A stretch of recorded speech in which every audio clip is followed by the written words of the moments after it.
അള്ളാഹു ചോദിക്കാണ്, അള്ളാഹുവിന്റെ ചോദ്യം ഉണ്ടാകും, നമ്മളുടെ സമ്പത്ത് മിൻ ഐനക്തസബഹു, എവിടെ നിന്നാണ് സമ്പാദിച്ചത്? ഹലാലായ മാർഗമാണോ, ഹറാമായ വഴിയാണോ?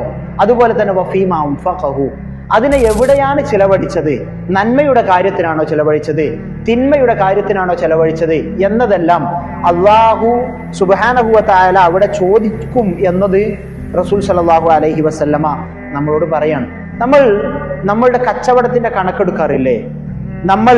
നമ്മളുടെ ഗൂഗിൾ പേയിൽ നിന്ന് നമ്മൾ പണം ചെലവാഴി വല്ലാതെ പണം ചെലവാകുന്ന സമയത്ത് നമ്മൾ ഗൂഗിൾ പേയുടെ ട്രാൻസാക്ഷൻ ഹിസ്റ്ററി എടുത്തുകൊണ്ട് എങ്ങനെയാണ് എൻ്റെ പണം ചെലവായത്, എവിടെയൊക്കെയാണ് എൻ്റെ പണം നഷ്ടപ്പെട്ടത് എന്നതിനെ പറ്റി ഒരു പുനരാലോചന നമ്മൾ നടത്താറില്ലേ? നമ്മുടെ വീടുകളിൽ കല്യാണം ഉണ്ടാകുമ്പോൾ ആ കല്യാണ വീട്ടിൽ നമ്മൾ കല്യാണത്തിന് വേണ്ടി ചെലവഴിച്ച ഫണ്ടിനെ പറ്റിയുള്ള കണക്കെടുക്കാറില്ലേ? പക്ഷെ